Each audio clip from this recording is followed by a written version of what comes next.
परिचय। मेरी कहानी। हाई स्कूल के मेरे सोफोमो साल के आखिरी दिन मेरे चेहरे पर एक बेसबॉल बैट लगा।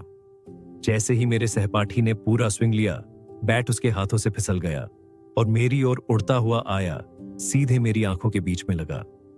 मुझे उस पल का कोई याद नहीं है। बैट इतनी ताकत से मेरे चेहरे पर लगा कि उसने मेरी नाक को एक विकृत यू आकार में कुचल दिया। इस टक्कर से मेरे दिमाग के नरम ऊतक मेरी खोपड़ी के अंदरूनी हिस्से से टकरा गए। तुरंत मेरे पूरे सिर में सूजन की लहर दौड़ गई। 1 सेकंड के अंश में मेरी नाक टूट गई थी, कई खोपड़ी में फ्रैक्चर थे और मेरी दोनों आंखों के सॉकेट टूट गए थे। जब मैंने अपनी आंखें खोली तो मैंने लोगों को मुझे घूरते हुए और मदद के लिए दौड़ते हुए देखा।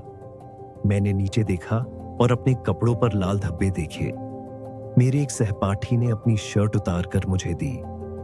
मैंने उसका इस्तेमाल अपनी टूटी हुई नाक से बहते खून को रोकने के लिए किया। हैरान और भ्रमित, मुझे यह पता नहीं था कि मैं कितनी गंभीर रूप से घायल हुआ था। मेरे शिक्षक ने अपनी बांह मेरे कंधे पर डाली और हम नर्स के कार्यालय तक लंबी पैदल यात्रा शुरू की। मैदान के पार, पहाड़ी से नीचे और वापस स्कूल में। बेतरतीब हाथ मेरे किनारों को छू रहे थे, मुझे सीधा पकड़े हुए थे। हमने अपना समय लिया और धीरे धीरे चले। किसी को यह एहसास नहीं था कि हर मिनट मायने रखता है। जब हम नर्स के कार्यालय पहुंचे तो उसने मुझसे कई सवाल पूछे। यह कौन सा साल है? 1959, मैंने जवाब दिया। यह वास्तव में 2002 था। संयुक्त राज्य अमेरिका का राष्ट्रपति कौन है? बिल क्लिंटन, मैंने कहा। सही जवाब जॉर्ज डब्ल्यू बुश था। आपकी मां का नाम क्या है? मैं रुक गया। 10 सेकंड बीत गए। पैटी, मैंने लापरवाही से कहा, इस तथ्य को नजरअंदाज करते हुए कि मुझे अपनी मां का नाम याद करने में 10 सेकंड लगे थे। यह आखिरी सवाल है जो मुझे याद है। मेरा शरीर मेरे दिमाग में तेजी से बढ़ती सूजन को संभाल नहीं पाया और एम्बुलेंस आने से पहले मैं बेहोश हो गया। कुछ मिनट बाद मुझे स्कूल से बाहर ले जाया गया और स्थानीय अस्पताल ले जाया गया। पहुंचने के तुरंत बाद मेरा शरीर बंद होने लगा। मुझे निगलने और सांस लेने जैसे बुनियादी कार्यों में कठिनाई हुई। मुझे दिन का पहला दौरा पड़ा। फिर मैंने पूरी तरह से सांस लेना बंद कर दिया। जैसे ही डॉक्टरों ने मुझे ऑक्सीजन देने की जल्दी की, उन्होंने यह भी तय किया कि स्थानीय अस्पताल स्थिति को संभालने के लिए सुसज्जित नहीं था और मुझे सिंसिनाटी के एक बड़े अस्पताल में हेलीकॉप्टर से ले जाने का आदेश दिया। मुझे आपातकालीन कक्ष के दरवाजों से बाहर निकाला गया और सड़क के पार हेलीपैड की ओर ले जाया गया। स्ट्रेचर एक ऊबड़ खाबड़ फुटपाथ पर खड़खड़ाहट कर रहा था, जबकि एक नर्स मुझे धकेल रही थी और दूसरी हाथ से मुझे हर सांस दे रही थी।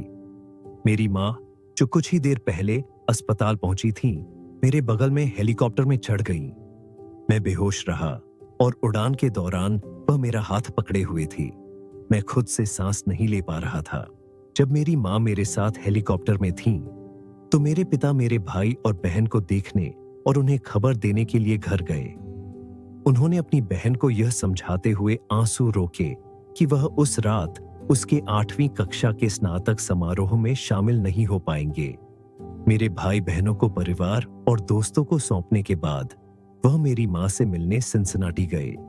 जब मेरी मां और मैं अस्पताल की छत पर उतरे तो लगभग 20 डॉक्टरों और नर्सों की एक टीम हेलीपैड पर दौड़ती हुई आई और मुझे ट्रॉमा यूनिट में ले गई। इस समय तक मेरे दिमाग में सूजन इतनी गंभीर हो गई थी कि मुझे बार बार पोस्ट ट्रॉमेटिक दौरे पड़ रहे थे। मेरी टूटी हुई हड्डियों को ठीक करने की जरूरत थी, लेकिन मैं सर्जरी कराने की स्थिति में नहीं था। एक और दौरे के बाद, मेरे दिन का तीसरा, मुझे चिकित्सकीय रूप से प्रेरित कोमा में डाल दिया गया और वेंटिलेटर पर रखा गया। मेरे माता पिता इस अस्पताल से अनजान नहीं थे। 10 साल पहले मेरी बहन को 3 साल की उम्र में ल्यूकेमिया का पता चलने के बाद वे उसी इमारत में भूतल पर आए थे। मैं उस समय 5 साल का था। मेरा भाई सिर्फ 6 महीने का था। 2.5 साल के कीमोथेरेपी उपचार, स्पाइनल टैप और बोन मैरो बायोप्सी के बाद मेरी छोटी बहन आखिरकार अस्पताल से खुश, स्वस्थ और कैंसर मुक्त होकर निकली। और अब 10 साल के सामान्य जीवन के बाद मेरे माता पिता खुद को एक अलग बच्चे के साथ उसी जगह पर पाए। जब मैं कोमा में चला गया तो अस्पताल ने मेरे माता पिता को सांत्वना देने के लिए एक पुजारी और एक सामाजिक कार्यकर्ता को भेजा। यह वही पुजारी था जो 1 दशक पहले उनसे मिला था, जिस शाम उन्हें पता चला था कि मेरी बहन को कैंसर है। जैसे जैसे दिन रात में बदलता गया, कई मशीनें मुझे जीवित रखती रहीं। मेरे माता पिता अस्पताल के गद्दे पर बेचैनी से सोए। एक पल वे थकान से गिर जाते, अगले ही पल वे चिंता से पूरी तरह जाग जाते। मेरी माँ ने मुझे बाद में बताया, वह मेरी अब तक की सबसे खराब रातों में से एक थी। मेरी रिकवरी सौभाग्य से अगली सुबह तक मेरी सांस इतनी सुधर गई थी कि डॉक्टरों को मुझे कोमा से बाहर निकालने में सहज महसूस हुआ।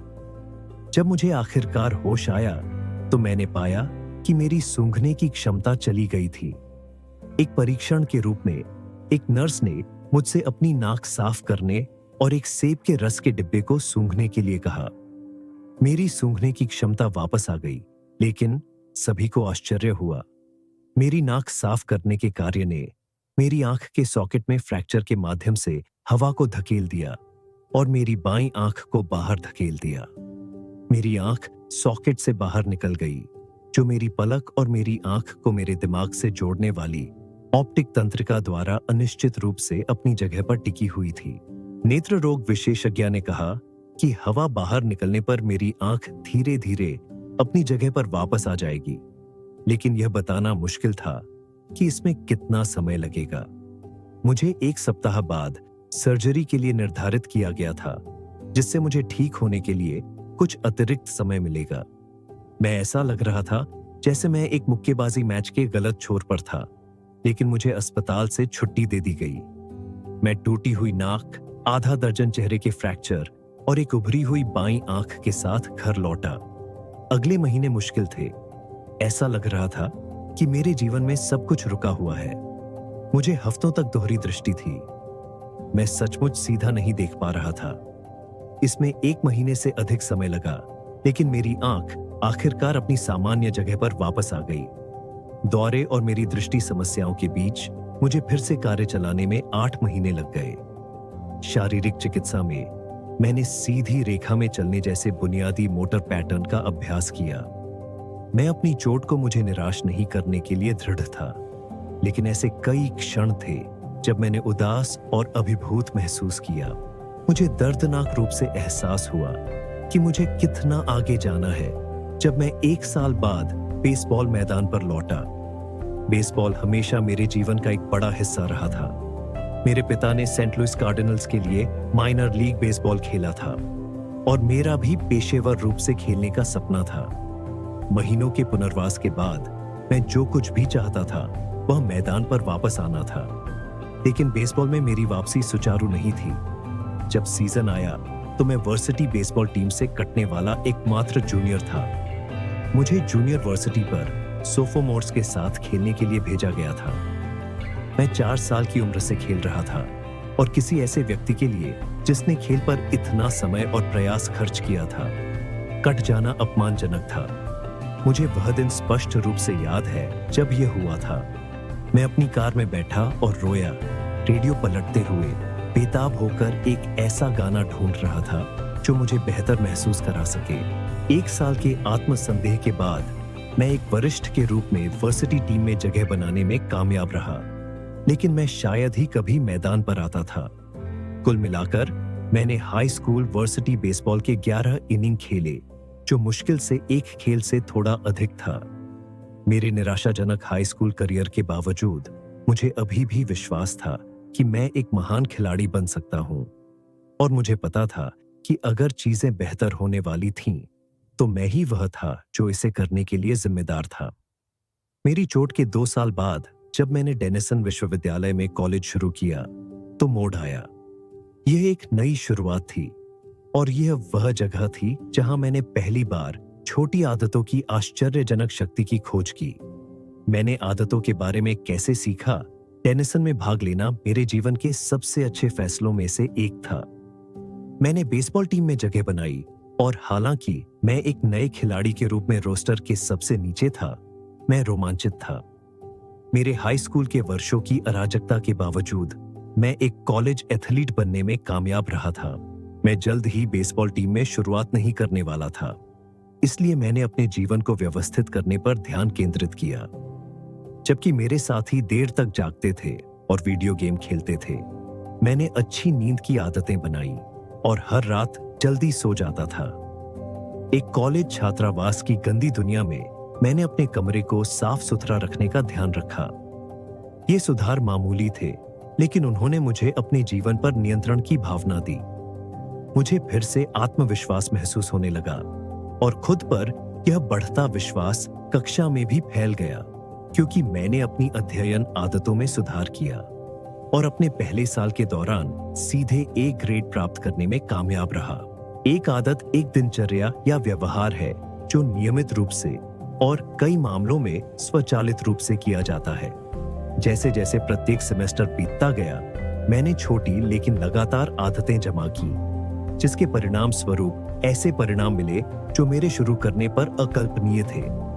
उदाहरण के लिए, अपने जीवन में पहली बार मैंने सप्ताह में कई बार वजन उठाने की आदत बनाई और अगले वर्षों में मेरा 6 फुट 4 इंच का शरीर एक पंख के वजन वाले 170 से 200 पाउंड तक बढ़ गया। जब मेरा सोफोमोर सीजन आया तो मैंने पिचिंग स्टाफ में शुरुआती भूमिका हासिल की। मेरे जूनियर साल तक मुझे टीम कप्तान चुना गया और सीजन के अंत में मुझे ऑल कॉन्फ्रेंस टीम के लिए चुना गया। लेकिन यह मेरे वरिष्ठ सीजन तक नहीं था कि मेरी नींद की आदतें, अध्ययन की आदतें और शक्ति प्रशिक्षण की आदतें वास्तव में रंग लाने लगी। 6 साल बाद जब मेरे चेहरे पर बेसबॉल बैट लगा था, अस्पताल ले जाया गया था और कोमा में रखा गया था, मुझे डेनिसन विश्वविद्यालय में शीर्ष पुरुष एथलीट के रूप में चुना गया और ESPN अकादमिक ओनल अमेरिका टीम में नामित किया गया। यह एक सम्मान है जो देश भर में केवल 33 खिलाड़ियों को दिया जाता है। जब तक मैंने स्नातक किया, तब तक मुझे स्कूल के रिकॉर्ड बुक में 8 अलग-अलग श्रेणियों में सूचीबद्ध किया गया था। उसी साल मुझे विश्वविद्यालय का सर्वोच्च अकादमिक सम्मान राष्ट्रपति पदक से सम्मानित किया गया। मुझे उम्मीद है कि आप मुझे माफ कर देंगे अगर यह घमंड भरा लगता है। ईमानदारी से कहूं तो मेरे एथलेटिक करियर के बारे में कुछ भी पौराणिक या ऐतिहासिक नहीं था। मैंने कभी पेशेवर रूप से खेलना समाप्त नहीं किया। हालांकि उन वर्षों को पीछे मुड़कर देखते हुए मेरा मानना है कि मैंने कुछ ऐसा ही दुर्लभ हासिल किया। मैंने अपनी क्षमता को पूरा किया और मेरा मानना है कि इस पुस्तक में दिए गए सिद्धांत आपको अपनी क्षमता को पूरा करने में भी मदद कर सकते हैं। हम सभी जीवन में चुनौतियों का सामना करते हैं। यह चोट मेरी एक चुनौती थी और इस अनुभव ने मुझे एक महत्वपूर्ण सबक सिखाया। जो बदलाव पहले छोटे और महत्वहीन लगते हैं, वे वर्षों तक उनके साथ बने रहने पर उल्लेखनीय परिणामों में बदल जाएंगे। हम सभी असफलताओं से निपटते हैं, लेकिन लंबे समय में हमारे जीवन की गुणवत्ता अक्सर हमारी आदतों की गुणवत्ता पर निर्भर करती है। उन्हीं आदतों के साथ आपको वही परिणाम मिलेंगे, लेकिन बेहतर आदतों के साथ कुछ भी संभव है। शायद ऐसे लोग हैं जो रातों रात अविश्वसनीय सफलता प्राप्त कर सकते हैं। मैं उनमें से किसी को नहीं जानता और मैं निश्चित रूप से उनमें से एक नहीं हूं। चिकित्सकीय रूप से प्रेरित कोमा से अकादमिक ऑल अमेरिकन तक की मेरी यात्रा में कोई एक निर्णायक क्षण नहीं था, कई थे। यह एक क्रमिक विकास था, छोटी जीत और छोटी सफलताओं की एक लंबी श्रृंखला। मैंने जिस एकमात्र तरीके से प्रगति की, मेरे पास एकमात्र विकल्प था, वह छोटे से शुरू करना था। और मैंने यही रणनीति कुछ साल बाद भी अपनाई, जब मैंने अपना खुद का व्यवसाय शुरू किया और इस पुस्तक पर काम करना शुरू किया। मैंने यह पुस्तक कैसे और क्यों लिखी, नवंबर 2012 में मैंने jamesclear.com पर लेख प्रकाशित करना शुरू किया। वर्षों से मैं आदतों के साथ अपने व्यक्तिगत प्रयोगों के बारे में नोट्स रख रहा था और मैं आखिरकार उनमें से कुछ को सार्वजनिक रूप से साझा करने के लिए तैयार था। मैंने हर सोमवार और गुरुवार को एक नया लेख प्रकाशित करके शुरुआत की। कुछ महीनों के भीतर इस साधारण लेखन की आदत ने मेरे पहले 1000 ईमेल ग्राहकों को जन्म दिया और 2013 के अंत तक यह संख्या 30,000 से अधिक लोगों तक बढ़ गई थी। 2014 में मेरी ईमेल सूची 1 लाख से अधिक ग्राहकों तक फैल गई, जिसने इसे इंटरनेट पर सबसे तेजी से बढ़ते न्यूज़लेटर्स में से एक बना दिया।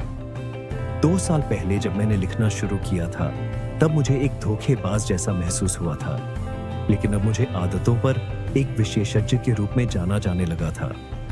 एक नया लेबल जिसने मुझे उत्साहित किया, लेकिन असहज भी महसूस कराया।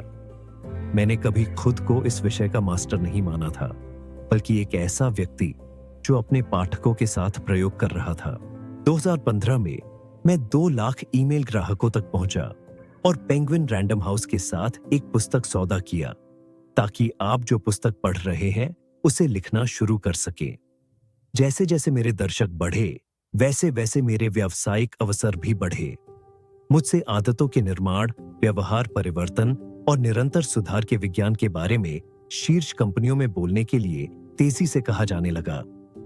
मैंने खुद को संयुक्त राज्य अमेरिका और यूरोप में सम्मेलनों में मुख्य भाषण देते हुए पाया। 2016 में मेरे लेख टाइम, एंटरप्रेन्योर और फोर्ब्स जैसी प्रमुख प्रकाशनों में नियमित रूप से दिखाई देने लगे। अविश्वसनीय रूप से उस साल मेरे लेखन को 8 मिलियन से अधिक लोगों ने पढ़ा। NFL, NBA और MLB में कोचों ने मेरे काम को पढ़ना शुरू किया और इसे अपनी टीमों के साथ साझा किया। 2017 की शुरुआत में मैंने हैबिट्स एकेडमी लॉन्च की, जो जीवन और काम में बेहतर आदतें बनाने में रुचि रखने वाले संगठनों और व्यक्तियों के लिए प्रमुख प्रशिक्षण मंच बन गया। फॉर्च्यून 500 कंपनियों और बढ़ते स्टार्टअप्स ने अपने नेताओं को नामांकित करना और अपने कर्मचारियों को प्रशिक्षित करना शुरू कर दिया। कुल मिलाकर 10,000 से अधिक नेताओं, प्रबंधकों, कोचों और शिक्षकों ने हैबिट्स एकेडमी से स्नातक किया है, और उनके साथ मेरे काम ने मुझे इस बारे में अविश्वसनीय मात्रा में सिखाया है कि वास्तविक दुनिया में आदतों को काम करने के लिए क्या करना पड़ता है। जब मैं 2018 में इस पुस्तक पर अंतिम स्पर्श दे रहा था, jamesclear.com को प्रति माह लाखों आगंतुक मिल रहे हैं और लगभग 5 लाख लोग मेरे साप्ताहिक ईमेल न्यूज़लेटर की सदस्यता लेते हैं। एक संख्या जो मेरे शुरू करने पर मेरी अपेक्षाओं से इतनी अधिक है कि मुझे यह भी नहीं पता कि इसके बारे में क्या सोचना है। यह पुस्तक आपको कैसे लाभ पहुंचाएगी? उद्यमी और निवेशक नवल रविकांत ने कहा है, एक महान पुस्तक लिखने के लिए आपको पहले पुस्तक बनना होगा। मैंने मूल रूप से यहाँ उल्लिखित विचारों के बारे में सीखा क्योंकि मुझे उन्हें जीना पड़ा। मुझे अपनी चोट से उभरने के लिए, जिम में मजबूत होने के लिए, मैदान पर उच्च स्तर पर प्रदर्शन करने के लिए, एक लेखक बनने के लिए, एक सफल व्यवसाय बनाने के लिए और बस एक जिम्मेदार वयस्क के रूप में विकसित होने के लिए छोटी आदतों पर निर्भर रहना पड़ा। छोटी आदतों ने मुझे अपनी क्षमता को पूरा करने में मदद की, और चूंकि आपने यह पुस्तक उठाई है, मुझे लगता है कि आप भी अपनी क्षमता को पूरा करना चाहेंगे। अगले पृष्ठों में मैं बेहतर आदतें बनाने के लिए एक चरण दर चरण योजना साझा करूंगा, दिनों या हफ्तों के लिए नहीं, बल्कि जीवन भर के लिए। जबकि विज्ञान ने जो कुछ भी मैंने लिखा है उसका समर्थन करता है। यह पुस्तक एक अकादमिक शोध पत्र नहीं है, यह एक ऑपरेटिंग मैनुअल है। आपको ज्ञान और व्यावहारिक सलाह सामने और केंद्र में मिलेगी, क्योंकि मैं यह समझाऊंगा कि आपकी आदतों को कैसे बनाया और बदला जाए, जो समझने और लागू करने में आसान हो। जिन क्षेत्रों पर मैं आकर्षित करता हूं, जीव विज्ञान, तंत्रिका विज्ञान, दर्शन शास्त्र, मनोविज्ञान और बहुत कुछ, कई वर्षों से मौजूद है। मैं आपको जो पेशकश करता हूं वह सबसे अच्छे विचारों का एक संश्लेषण है, जो स्मार्ट लोगों ने बहुत पहले पता लगाया था, और साथ ही वैज्ञानिकों ने हाल ही में की गई सबसे सम्मोहक खोजें भी। मेरा योगदान, मुझे उम्मीद है, उन विचारों को खोजना है जो सबसे ज्यादा मायने रखते हैं, और उन्हें इस तरह से जोड़ना है जो अत्यधिक कार्रवाई योग्य हो। इन पृष्ठों में जो कुछ भी बुद्धिमान है, उसका श्रेय आपको उन कई विशेषज्ञों को देना चाहिए जो मुझसे पहले थे। जो कुछ भी मूर्खतापूर्ण है, मान ले कि यह मेरी गलती है। इस पुस्तक की रीढ़ आदतों का मेरा 4 चरणीय मॉडल है: संकेत, लालसा, प्रतिक्रिया और इनाम, और व्यवहार परिवर्तन के 4 नियम जो इन चरणों से विकसित होते हैं। मनोविज्ञान, पृष्ठभूमि वाले पाठक, इनमें से कुछ शब्दों को ऑपरेंट कंडीशनिंग से पहचान सकते हैं, जिसे पहली बार 1930 के दशक में पीएफ स्किनर द्वारा उत्तेजना प्रतिक्रिया इनाम के रूप में प्रस्तावित किया गया था और हाल ही में चार्ल्स दुहिग द्वारा द पावर ऑफ हैबिट में संकेत दिनचर्या इनाम के रूप में लोकप्रिय किया गया है। स्किनर जैसे व्यवहार वैज्ञानिकों ने महसूस किया कि यदि आप सही इनाम या दंड की पेशकश करते हैं तो आप लोगों को एक निश्चित तरीके से कार्य करने के लिए प्रेरित कर सकते हैं। लेकिन जबकि स्किनर के मॉडल ने यह समझाने में उत्कृष्ट काम किया कि बाहरी उत्तेजनाओं ने हमारी आदतों को कैसे प्रभावित किया, इसमें यह समझाने के लिए एक अच्छा स्पष्टीकरण नहीं था कि हमारे विचार, भावनाएं और विश्वास हमारे व्यवहार को कैसे प्रभावित करते हैं। आंतरिक अवस्थाएं हमारे मूड और भावनाएं भी मायने रखती हैं। हाल के दशकों में वैज्ञानिकों ने हमारे विचारों, भावनाओं और व्यवहार के बीच संबंध निर्धारित करना शुरू कर दिया है। इस शोध को भी इन पृष्ठों में शामिल किया जाएगा। कुल मिलाकर मैं जो ढांचा प्रदान करता हूं, वह संज्ञानात्मक और व्यवहार विज्ञान का एक एकीकृत मॉडल है। मेरा मानना है कि यह मानव व्यवहार के पहले मॉडलों में से एक है जो हमारी आदतों पर बाहरी उत्तेजनाओं और आंतरिक भावनाओं दोनों के प्रभाव को सटीक रूप से बताता है। जबकि कुछ भाषा परिचित हो सकती है, मुझे विश्वास है कि विवरण और व्यवहार परिवर्तन के 4 नियमों के अनुप्रयोग, चूंकि मानव व्यवहार शामिल है, ये पुस्तक आपकी मार्गदर्शक होगी।